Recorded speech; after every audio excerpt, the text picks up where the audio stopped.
Good morning students, how are you all. इससे पहले वाली क्लासेस में हमने कंज्यूमर इक्विलिब्रियम को डिस्कस किया था। Consumer equilibrium single commodity case में और टू कमोडिटी केस में कैसे हम उसको कंज्यूमर इक्विलिब्रियम कैलकुलेट करते हैं, उससे क्या अजम्पशंस हैं, उसका क्या कंडीशंस हैं, उस पर हमने कुछ क्वेश्चंस भी प्रैक्टिस किए थे। तो आज की इस क्लास में हम डिस्कस करने वाले हैं अपना नया टॉपिक जो कि है डिमांड। हम इस डिमांड को भी 3 क्लासेस में डिस्ट्रीब्यूट करेंगे। फर्स्ट क्लासेस में बेसिक कॉन्सेप्ट डिमांड क्या होता है, क्वांटिटी डिमांडेड क्या होती है, डिमांड कैसे रिएक्ट करता है, कंपोनेंट्स ऑफ डिमांड क्या होते हैं या फिर यू कैन से डिटर्मिनेंट्स ऑफ डिमांड क्या होते हैं, उन सब के बारे में डील करेंगे। सेकंड क्लास में लॉ ऑफ डिमांड और shift and movement along the demand curve, इसके बारे में डिस्कस करेंगे। And the very last class में हम इलास्टिसिटी के बारे में डिस्कस करेंगे कि डिमांड इलास्टिसिटी कैसे कैलकुलेट की जाती है। तो स्टूडेंट शुरू करते हैं आज की क्लास। सबसे पहले बात करते हैं डिमांड की। डिमांड क्या है, डिमांड किस चीज़ को कहते हैं? क्या किसी चीज़ के चाहने को, डिज़ायर करने को डिमांड कहते हैं? तो डिमांड बेसिकली है क्या? मैं कोई चीज़ चाहता हूँ, लाइक सपोज करो मैं एक फरारी चाहता हूँ, फरारी कार चाहता हूँ, तो क्या मेरी डिमांड हो गई? क्या मैं इसको डिमांड में इंक्लूड करूँगा या फिर इसको डिमांड कहूँगा? बहुत से बच्चों का मिसकंसेप्शन होता है कि डिज़ायर और वांट्स को हम डिमांड कहते हैं। ऐसा नहीं है। डिज़ायर एंड वांट जो हैं वो किसी भी चीज़ के लिए उसके मार्केट प्राइस या फिर आपके इनकम को रिलेट नहीं करते हैं। मेरी डिज़ायर है मैं एक बहुत बड़ा घर बनाऊं, मेरी डिज़ायर है कि मेरे पास फरारी कार हो, मैं चाहता हूं कि मेरे पास एक बहुत बड़ी यार्ट हो। तो बेसिकली चाहना और डिमांड में फ़र्क है। जब हम डिमांड की बात करते हैं तो हम सेम गुड की डिज़ायर, साथ ही में आपकी इनकम और उसकी गिवन मार्केट प्राइस, इन तीनों चीज़ों को रिलेट करते हुए तब हम एक डिमांड का पर्सपेक्टिव यहाँ पर लेते हैं। पहले आप डिज़ायर करते हो, आप वांट करते हैं, यानी आप किसी चीज़ को खरीदना चाहते हो। कब? आप उस चीज़ को उसके गिवन प्राइस पर, यानी मार्केट में जो प्राइस है उस प्राइस पर उसको परचेज करना चाहते हो। साथ ही में आपकी एबिलिटी यानी आपकी इनकम है उतनी, आपके पास उतना पैसा है कि आप उसको खरीद सकते हो। इसको अब हम क्या कहेंगे? डिमांड कहेंगे। तो बेसिकली मार्केट में किसी भी एक चीज़ को अगर एक कस्टमर या फिर एक person who is ready to buy a product at its given price with his given income, it is called demand. Demand क्या है? किसी भी एक चीज़ को वो खरीदने के लिए तैयार हो, रेडी हो, उसके उस गिवन प्राइस पर जो मार्केट में चल रहा है और उसके पास उतनी इनकम हो, तो बेसिकली उसी को हम क्या कहते हैं? डिमांड कहते हैं। तो याद रखिए, डिमांड वांट करना, चाहना नहीं, डिज़ायर करना डिमांड नहीं होता, बल्कि जब तीन चीज़ों को हम एक साथ जोड़ते हैं तब जाकर हम डिमांड उसको कहते हैं। कौन कौन सी चीज़ें? किसी चीज़ का चाहना यानी आप खरीदने, you are ready to buy, आप उसको बाय करने के लिए रेडी हो। दूसरा, उसके उस गिवन प्राइस पर जो मार्केट में प्राइसेस चल रहे हैं। And the third one is आपके पास उतना पैसा है, यानी आपके इनकम भी उतनी है। समझ में आया कि नहीं आया एवरीबॉडी? सो देख लेते हैं डिमांड का मीनिंग। बेसिकली तीन चीज़ों में इसको हमने डिस्ट्रीब्यूट किया है। सबसे पहले क्या है? Desire to buy a product. सबसे पहले क्या है यहाँ पर? Desire to buy a product, desire. तो सबसे पहला हमारा यहाँ पर है डिज़ायर करना, यानी आप चाहते हो, आप चाहते हो उस गुड्स को क्या करना? बाय करना, उस गुड्स को खरीदना आप चाहते हो। Desire to buy, you want to buy the product. Next क्या है? Ability to buy. Ability buy किसकी बात करती है? ये बात करती है आपकी इनकम की। किसकी बात करती है? आपके इनकम की बात करती है कि आपके पास उतना इनकम है कि आप वो परचेज कर सको, आप वो खरीद सको। दूसरा क्या है? विलिंगनेस टू बाय, आप वो खरीदना भी चाहते हो। क्या करना चाहते हो? आप उसको खरीदना भी चाहते हो, आप उसको खरीद सकते हो। डिज़ायर टू बाय और willingness to buy basically the same thing है। यहाँ पर आप इसको लिख सकते हो प्राइस, ठीक है? At market prices, you can say at market prices. तो किस पे आप इसको खरीद सकते हो? इसके मार्केट प्राइसेस पर आप इसको परचेज कर सकते हो। क्लियर है कि नहीं? आई hope you have understand the basic concept of demand. Desire करना, सिर्फ चाहना किसी चीज़ को डिमांड नहीं होता है। डिमांड तीन चीज़ों से मिलकर बना होता है। एक तो किसी चीज़ का चाहना नहीं, you are ready to buy a product, आप तैयार हो उस प्रोडक्ट को खरीदने के लिए। दूसरा, कब तैयार हो? उसके उस गिवन प्राइस पर आप तैयार हो जो मार्केट में चल रहा है। और तीसरा क्या है? तीसरा है कि आपके पास उतनी इनकम भी है। समझ में आया कि नहीं आया? तो डिमांड का कॉन्सेप्ट यही है। यहाँ पर आप देख सकते हैं, demand is the mother of production, you can say. Demand में be defined as the quantity of goods और services desired by an individual back the ability and willingness to pay. आप उतना पेमेंट कर सकते हो, विलिंग हो, desire कर रहे हो उस चीज़ को खरीदने की, और साथ साथ में आपकी एबिलिटी भी है। इसका मतलब आपके पास उतना पैसा है कि आप उस चीज़ को परचेज कर सकते हो। Now what are the elements of basically demand? तो एलिमेंट्स क्या है डिमांड के? एलिमेंट्स की जब बात करिए तो desire for a community, commodity का मतलब है you are ready to buy, ready to buy, या फिर उसकी डिज़ायर यानी वांट होनी चाहिए आपकी, उस प्रोडक्ट की क्या होनी चाहिए आपके पास? वांट होनी चाहिए कि आप उस प्रोडक्ट को वाकई में खरीदना चाहते हो। दूसरा, money to fulfil the desire, यानी आपके पास गिवन इनकम होनी चाहिए। इनकम क्या होनी चाहिए? Sufficient income. इनकम जो आपके पास है वो क्या होनी चाहिए? सफिशिएंट होनी चाहिए। ठीक है, क्या होनी चाहिए? दूसरा, इनकम आपकी सफिशिएंट होनी चाहिए। तीसरा, readiness to spend the money, मतलब आप एट देयर गिवन प्राइसेस पर आप उतना पैसा खर्च करने के लिए रेडी हो, मार्केट प्राइसेस पर उतना खर्च करने के लिए आप रेडी हो। मान लीजिए स्पेंड मनी, मान लीजिए फरारी, मैं चाहता हूँ फरारी करना, मैं बाय करना, मान लीजिए मेरे पैसा है, लेकिन उस कीमत उसकी प्रोडक्ट की बहुत ज़्यादा है, करोड़ों में है, तो मैं उसको नहीं खरीद सकता उस गिवन प्राइस। हाँ, सस्ता होता है तो I will purchase this, right, लेकिन उस प्राइस पर मैं उसको नहीं खरीद सकता तो डिमांड कंसिडर नहीं की जाएगी। हाँ, अगर मैं उसको उस गिवन प्राइस पर खरीद सकता हूँ तो डिमांड हो जाएगी। एग्जाम्पल के तौर पर आईफोन्स कौन यूज़ करना नहीं चाहता? ऑलमोस्ट सभी, आप लोग सभी, मैं भी, सब आईफोन्स यूज़ करना चाहते हैं, लेकिन हम सभी के पास आईफोन्स नहीं है। क्यों नहीं है? क्या आईफोन्स पसंद नहीं है हमको? हमारे पास आईफोन्स क्यों नहीं है? क्योंकि उस गिवन प्राइस पर, जिस प्राइस पर वो हमको मिल रहा है, हम उसको उस प्राइस पर नहीं खरीद सकते। या तो आप कह सकते हो आप उसके लिए उतना पैसा स्पेंड करना वर्थ इट नहीं समझते, या फिर आपकी उतनी इनकम नहीं है। मेरी बात समझ में आया कि नहीं आई? हाँ, अगर प्राइस आईफोन जो है 20,000 रुपये में मिलने लग जाए, 30,000 रुपये में मिलने लग जाए, 1,50,000 से हटकर, तो हम लोग सभी उसको अफोर्ड कर सकते हैं, उस प्राइस पर उसको हम खरीदने के लिए रेडी भी हो जाएंगे। समझ में आया कि नहीं आया? Clear everybody? Now next, types of demand. Types of demand की अगर बात की जाए, डिमांड होती है कितने लोग हैं, कौन उसको बाय कर रहा है या फिर उस पर स्पेंडिंग करने के लिए रेडी है। तो सबसे पहले इंडिविजुअल डिमांड। इंडिविजुअल डिमांड होती है जहां पर एक पर्सन किसी एक प्रोडक्ट के लिए, किसी एक person, a person who is ready to buy a product at its given price, एक पर्सन एक प्रोडक्ट को खरीदने के लिए उस पर स्पेंडिंग करता है अपने गिवन इनकम में, तो उसको हम कहते हैं इंडिविजुअल डिमांड। क्या कह देते हैं? Individual demand. The quantity of commodity which an individual is willing to buy at a particular price, at particular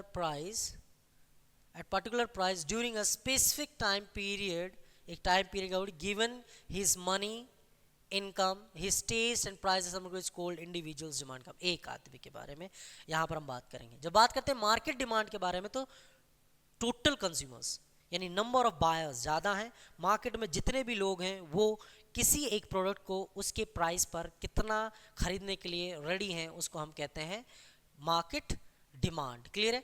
the quantity which all the consumers of a commodity are willing to buy, all the consumers, वहाँ पर क्या था? एक individual, यहाँ पर क्या था? All the consumers उसके गिवन प्राइस पर और गिवन इनकम पर खरीदने के लिए तैयार हैं, उसको हम कहते हैं मार्केट डिमांड। इंडिविजुअल डिमांड, आप पर्सनली क्या सोचते हो किसी चीज़ के लिए, क्या आप खरीद सकते हो, क्या नहीं खरीद सकते। मार्केट डिमांड, ओवरऑल कस्टमर्स क्या सोचते हैं उस चीज़ के बारे में, क्या उसको खरीद सकते हैं, ये उनकी एबिलिटी है या फिर नहीं है। नेक्स्ट है firms demand. Firms demand, quantity of firms product that can be dispose eight a given price over a time period of time. यानी फर्म की डिमांड क्या है कि एक टाइम पीरियड पर कितनी क्वांटिटी एक फर्म जो है वो डिस्पोज कर सकती है। नेक्स्ट है industries demand, aggregate of demand for the product for all the firms of an industry. सारी टोटल इंडस्ट्रीज प्रोडक्शन के लिए कितनी डिमांड कर रही हैं, उनकी क्या पर्सनल डिमांड्स है, उसको हम कहते हैं industries demands. Autonomous demands arises on its own due to natural desire to consume और पोजेस अ कमोडिटी। ऑटोमेटिकली आपके पास इनकम हो ना हो, आपके पास विलिंगनेस हो पे करने का ना हो, एक्सपेंड करना चाहते नहीं, लेकिन स्टिल वो डिमांड ऑटोमेटिकली आ जाती है। जैसे कि खाना पीना, ये सारी चीज़ ऑटोमेटिकली डिमांड नेसेसिटीज़ में आपकी आ जाती है। नेक्स्ट है ड्राइव डिमांड। ड्राइव डिमांड मतलब किसी और चीज़ की वजह से, किसी और डिमांड की वजह से आपकी डिमांड रिलेट कर रही है, यानी आपकी डिमांड जो है किसी और प्रोडक्ट से, लाइक सब्स्टिट्यूशन इफेक्ट आप कह सकते हो, कॉम्प्लीमेंट्री आप वहाँ पर इफेक्ट कह सकते हो, वहाँ से आप की डिमांड ड्राइव होती है, उसको हम कहते हैं ड्राइव्ड डिमांड अदर कॉमोडिटी के लिए। यानी एक कॉमोडिटी के प्राइसेस में चेंजेस है, उस कॉमोडिटी की वजह से आप उस कॉमोडिटी की डिमांड कर रहे हो। जैसे एग्जांपल के तौर पर कार पेट्रोल यू कैन से, fan and electricity you can से। एक ओके, कार पेट्रोल, अगर पेट्रोल के प्राइसेस ज़्यादा होते हैं तो आप डिमांड किस पर आपका इफेक्ट करेगा, आपका डिमांड जो है वो इफेक्ट करेगा आपका किस पर, कार पर। ऑब्वियसली अगर महंगा होगा तो पेट्रोल की कार खरीदना लोग कम कर देंगे। जिसको कहते हैं हम ड्राइव डिमांड, जो किसी और कॉमोडिटी से निकल कर आती है। नेक्स्ट है demand for durable goods. Durable goods, you all know durable goods, जिसको विद इन 24 आवर्स के अंदर आपको कंज्यूम करना हो, उनके लिए डिमांड कितनी है, कंप्लीटली जिनको कंज्यूम करना हो। Non demand for durable goods, demand for durable goods कौन सी होती हैं, डिमांड फॉर ड्यूरेबल गुड्स वो गुड्स होती है जो एक लंबे समय के लिए आप यूज़ करते हो। लाइक आपने कार खरीद ली, फैन खरीद लिया, जो लंबे समय के लिए आप यूज़ करते हो, उनकी क्या डिमांड है। Non demand for durable goods, goods that are immediately consumed. Basically demand for non durable goods है यहाँ पर, okay. Demand for non durable goods, इसका मतलब जिनका लाइफ स्पैन बहुत कम होता है, विद इन 24 आवर्स में आपको उसको क्या करना होता है, कंज्यूम करना होता है। नेक्स्ट हमारा short term demand. Short term demand with in 6 months और मैक्सिमम 1 ईयर के लिए जो डिमांड कंसिडर कर जाते हैं, फ्यू मंथ्स के लिए जो डिमांड करते हैं उसको शॉर्ट टर्म डिमांड कहते हैं। जैसे कि on Diwali occasion fire crackers and sweets की डिमांड बहुत ज़्यादा हो जाती है, लेकिन शॉर्ट टाइम के लिए होती है वो।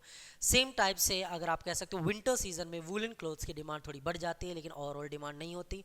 इस तरह की डिमांड को हम कहते हैं short term. Long term demand जो over a long period exist करती है, क्या चलती है, लॉन्ग पीरियड। अगर मोबाइल फ़ोन्स, आपका खाना पीना, कोई भी सीज़न, कोई भी कुछ भी हो, वो डिमांड कंटिन्यू करती है लॉन्ग टर्म के लिए, उसको कहते हैं long term demand. Price demand, price demand होता है जहाँ पर एक पर्टिकुलर प्राइस पर एक पर्सन उसको ख़रीदना चाहता हो। एग्जाम्पल के तौर पर नॉर्मली आप लाइक कुछ क्लोथ्स हैं आप नहीं खरीदे, लेकिन आपको दिख रहा है Diwali offer, big billion day sale चल रही है, तो बिग बिलियन डे सेल आपको रिक्वायर्ड नहीं था, आप पहले डिज़ायर नहीं कर रहे थे, पहले उसको खरीद रहे थे, लेकिन जैसे ही वो कूपन्स यूज़ हुए, डिस्काउंट्स में आया माल, आपने वो डिस्काउंट्स को देखकर, ऑफर्स को देखकर उसको परचेज कर लिया। ऐसे नहीं, प्राइस की वजह से वहाँ पर डिमांड क्रिएट हुई, उसके लिए हम कहते हैं प्राइस डिमांड। इनकम डिमांड, जो इनकम को इफेक्ट करती हो, यानी इनकम की वजह से डिमांड आपकी वहाँ पर क्रिएट होती हो, उसको हम कहते हैं income demand. Cross demand, cross demand मतलब मैंने आपका डिफरेंट कमोडिटीज, जो ड्राइव डिमांड होती है उसको आप क्रॉस डिमांड कह सकते हो। बेसिकली किसी और गुड की वजह से, मैंने आपको एग्जांपल भी दिया, एग्जांपल को tea and coffee, you can also take tea and coffee. Tea के आप टी कंज्यूम कर रहे हो, लेकिन टी के प्राइजेस ज़्यादा हो जाते हैं, कॉफ़ी के प्राइजेस डाउन होते हैं, तो कॉफ़ी के प्राइस पे कोई इफेक्ट नहीं, टी के प्राइसेस हाई होते हैं, तो नॉर्मली जो आपका पैसा है आप किस पे ट्रांसफ़र कर दोगे, कॉफ़ी पे ट्रांसफ़र कर दोगे, वो कॉफ़ी आप उस पर क्या कर दोगे, कंजप्शन स्टार्ट कर दोगे। लेकिन याद रखना वहाँ पर रैशनल होना बहुत ज़रूरी है। अगर आप लोग रैशनल नहीं है, इसका मतलब नहीं किसी भी प्राइस पर हूँ मैं तो चाय ही पीऊँगा, मुझे कॉफ़ी कंज्यूम नहीं करनी, तो उस पर इफेक्ट नहीं होगा, ओके। वो एक्सेप्शनल केसेस में आ जाता है, वहाँ पर आपको रैशनल होना पड़ेगा। इसका मतलब रैशनल मतलब आप अपने उसके बेसिकली क्या है, अपने इक्विलिब्रियम को मैक्सिमम करना चाहोगे एज अ कंज्यूमर। की पॉइंट्स के बारे में देख लेते हैं कुछ, कौन कौन से यहाँ पर की पॉइंट्स हैं। Autonomous demand is also known as direct demand. Autonomous demand को क्या हम कहते हैं, डायरेक्ट डिमांड भी कहते हैं। याद रखिए ऑटोनोमस डिमांड क्या होती है, जिसके लिए आपको प्राइस इफेक्ट नहीं होना है, इनकम इफेक्ट नहीं होना है, ऑटोमेटिकली वो अपने आप ही क्रिएट हो जाती है। डिमांड फॉर कॉम्प्लीमेंट्री और supplementary goods is derived demand, ठीक है। डिमांड फॉर कॉम्प्लीमेंट्री, मैंने आपसे कहा डिराइव कॉम्प्लीमेंट्री गुड्स या फिर सप्लीमेंट्री गुड्स की ड्राइव डिमांड होती है, फिर क्रॉस डिमांड भी आप कह सकते हो, जो किसी एक गुड की वजह से, इफेक्ट होने की वजह से दूसरी गुड की वहाँ की डिमांड वहाँ पर क्रिएट होती है। Durable goods create replacement demand, where is non durable create goods do not replace. Durable goods हैं मतलब जल्दी खत्म हो जाए तो आप रिप्लेस कर सकते हो, यानी नया आप वहाँ पर ला सकते हो। वेयर एज जो नॉन ड्यूरेबल ड्यूरेबल गुड्स जो है वो लंबे टाइम के लिए चलते हैं, तो वहाँ पर जैसे एक फ़ैन है, फ़ैन बहुत टाइम से चल रहा है, बहुत पुराना हो गया, लेकिन आपका मोबाइल फ़ोन है, ख़राब नहीं हुआ लेकिन पुराना हो गया, आप उसको चेंज करना है, तो वहाँ पर रिप्लेसमेंट में डिमांड क्रिएट होती है। वेयर एज ड्यूरेबल गुड्स में ऐसा नहीं होता, वो ख़त्म हो जाती है, कंप्लीट उसका आप कंजप्शन कर लेते हो, आपको फिर से यूज़ करना होता है, फिर से आपको वो गुड्स खरीदनी होती हैं। Demand for superior goods is directly related to income. Superior goods means luxurious goods और you can say normal goods. Normal goods को भी हम सुपीरियर गुड्स कहते हैं, नॉर्मल गुड्स। ओके, तो अगर directly related to income means अगर income बढ़ती है तो आप इनके रिलेटेड जो आपकी डिमांड है वो भी बढ़ेगी। अभी आप एक 15,000 का फ़ोन इस्तेमाल कर रहे हो एंड बट आपकी इनकम ज़्यादा हो गई तो आप 25,000 का फ़ोन इस्तेमाल करोगे, आपकी इनकम और अच्छी हो गई तो आप 80,000 का फ़ोन इस्तेमाल करोगे। जब आप इनकम और आपकी बढ़ेगी तो आप एक आईफोन भी यूज़ कर सकते हो, उससे बेटर भी आप यूज़ कर सकते हो। क्लियर है कि नहीं है, समझ में आया? तो this is the key points you have to remember. Whereas inferior goods कौन सी होती हैं जो हम आप कह सकते हो वर्स्ट क्वालिटी गुड्स आप कह सकते हो। क्या कह सकते हो? वर्स्ट क्वालिटी गुड्स या फिर बैड क्वालिटी गुड्स।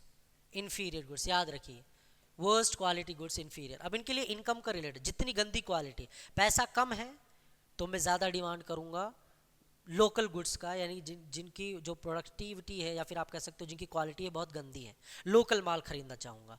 लेकिन जैसे जैसे मेरी इनकम बढ़ेगी तो उनके प्रति मेरी डिमांड भी कम होती चली जाएगी। जैसे एग्जांपल के तौर पर चाइनीज़ फ़ोन या चाइनीज़ प्रोडक्ट्स आप कुछ खरीदते हो, अगर इनकम कम है तो मैं चाइनीज़ प्रोडक्ट खरीद लूँ क्योंकि सस्ते में मिलता है। लेकिन जैसे मेरी इनकम बढ़ी, क्या मैं चाइनीज़ प्रोडक्ट खरीदूँगा फिर भी? ऑब्वियसली नहीं, फिर मैं ब्रांड की तरफ शिफ्ट कर जाऊँगा। तो सुपीरियर नॉर्मल गुड्स के लिए डायरेक्टली रिलेट करती है और इन्फीरियर गुड्स के लिए रिलेशनशिप क्या हो जाता है? इन्वर्स हो जाता है, यानी उल्टा हो जाता है। इसके बारे में हम डिटरमिनेंट्स में और बेहतरीन तरीके से इसको हम डिस्कस करेंगे इन the next class basically. Okay, now next है हमारा what is demand and quantity demanded. Demand क्या है, क्वांटिटी डिमांडेड क्या है? जब हम डिमांड की बात करते हैं तो डिमांड का मतलब प्राइस को हम कांस्टेंट रखते हैं, अदर फैक्टर्स को हम चेंज करते हैं। मेरी इनकम मैं मतलब कंप्लीटली क्वांटिटी डिमांड का मतलब है सेम गुड मैं कंज्यूम कर रहा हूँ। एग्जांपल के तौर पर मैं एप्पल कंज्यूम कर रहा हूँ, एप्पल अगर 100 रुपीज़ पर केजी मिल रहा था तो अब ये देख लीजिए, अगर एप्पल जो है एप्पल मैं कंज्यूम कर रहा हूँ, अभी मिल रहा है ये ₹100 पर केजी, तो मैं 1 केजी क्वांटिटी इसका क्या है यूज़ कर रहा हूँ, 1 केजी परचेज कर रहा हूँ। यहाँ पर क्वांटिटी जो है, क्वांटिटी कितना ले रहा हूँ? 1 केजी मैं यहाँ पर परचेज कर रहा हूँ। लेकिन अगर इसके प्राइजेस कम होते हैं, लाइक ये 50 में मिल रहा है तो मैं कितना परचेज कर रहा हूँ? मान लीजिए 2 केजी परचेज कर रहा हूँ। लेकिन मैं परचेज एप्पल ही कर रहा हूँ उसके प्राइस के कम होने की वजह से, तो बेसिकली इसको हम कहते हैं, इस वाले सिनेरियो को कहते हैं हम क्वांटिटी डिमांडेड। क्या कहते हैं? Quantity demand. इसमें मैंने अपना प्रोडक्ट चेंज नहीं किया, जो प्रोडक्ट मैं पहले यूज़ कर रहा था उसी प्रोडक्ट को अभी भी यूज़ कर रहा हूँ, सिर्फ उसकी डिमांड में क्वांटिटी में चेंजेस कर रहा हूँ। कभी ज़्यादा खरीद रहा हूँ तो कभी कभी खरीद रहा हूँ उसके प्राइजेस की वजह से।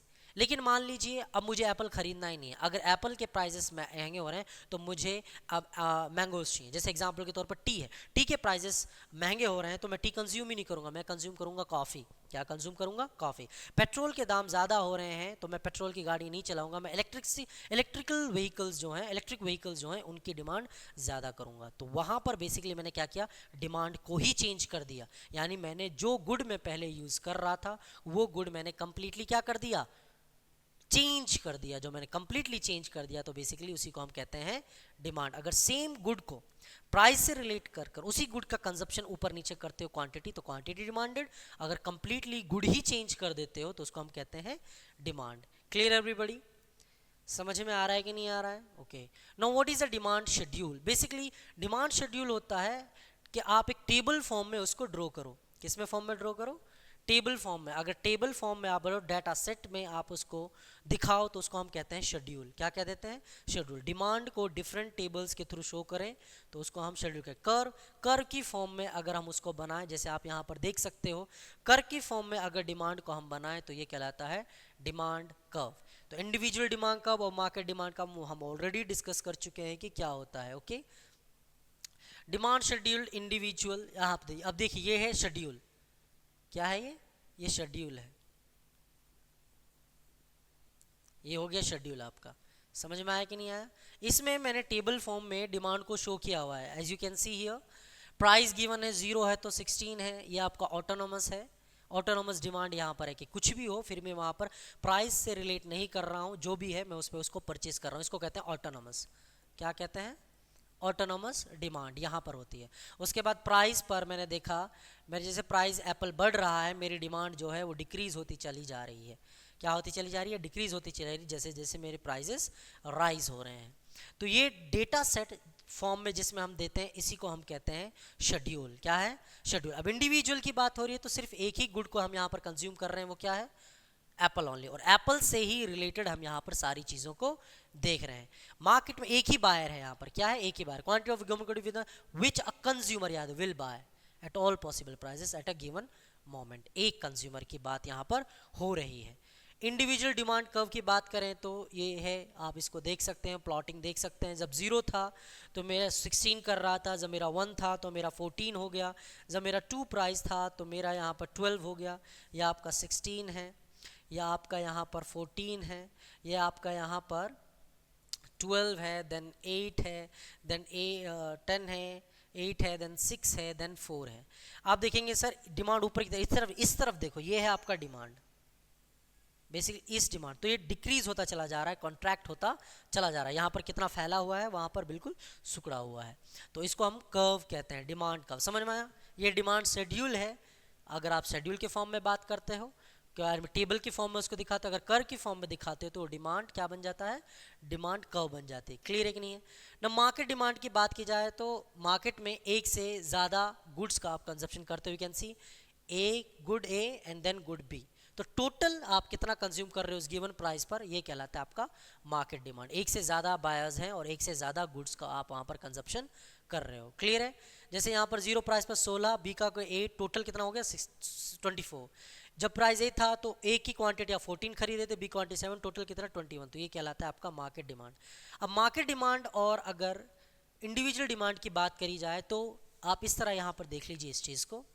अगर मार्केट डिमांड, इंडिविजुअल डिमांड की बात की जाए, सॉरी, अगर इंडिविजुअल डिमांड की बात की जाए तो इंडिविजुअल डिमांड कुछ रहता है इस तरह खड़ा, कैसे रहता है, इस तरह रहता है।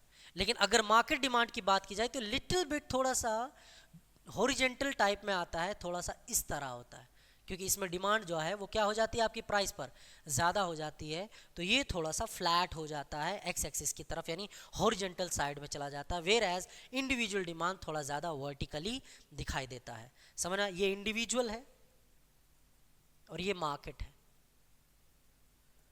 Clear everybody? समझ में आया कि नहीं आया? ओके, नाउ नेक्स्ट से हमारा आज का लास्ट टॉपिक है, वो है डिटर्मिनेंट्स ऑफ डिमांड। अगर डिमांड फंक्शन की आप बात की जाए, सॉरी, अगर डिमांड फंक्शन की बात की जाए तो ऐसे आप लिख सकते हो demand function, sorry, demand function आप यहाँ पर लिख सकते हो। तो डिमांड फंक्शन आप यहाँ पर लिख सकते हो कुछ इस तरह, एफ ब्रैकेट में D is equal to, demand function यहाँ पर कैसे चेंज करता है वो आप देख सकते हो। यहाँ पर फंक्शन आपका चेंज करता है आपका प्राइस ऑफ एक्स, यानी प्राइस ऑफ द गुड्स, ठीक है, यानी प्राइस ऑफ प्रोडक्ट आप कह सकते हो, price of related goods, price of related goods P R, then your taste and preference, ठीक है, टेस्ट एंड प्रेफरेंस यहाँ पर आ जाता है आपका। उसके बाद यहाँ पर नंबर ऑफ बायर्स आ जाते हैं, आपके बायर्स कितने, आपके नंबर ऑफ बायर्स आ जाता है। देन आपकी इनकम आ जाती है, आई से आपकी इनकम आ जाती है यहाँ पर। क्लियर है कि नहीं है? और आपका फ्यूचर एक्सपेक्टेशंस यहाँ पर आ जाता है। क्या आ जाता है? Future expectations. तो कौन कौन से आपके डिटरमिनेंट्स है? सबसे पहले है प्राइस ऑफ अ प्रोडक्ट है, डिमांड क्रिएट कहाँ कहाँ पर होती है, जो डिमांड को डिपेंड करती है, जिनके ऊपर डिमांड, वो कौन कौन सी, price of the product, price ज़्यादा तो डिमांड कम होगी।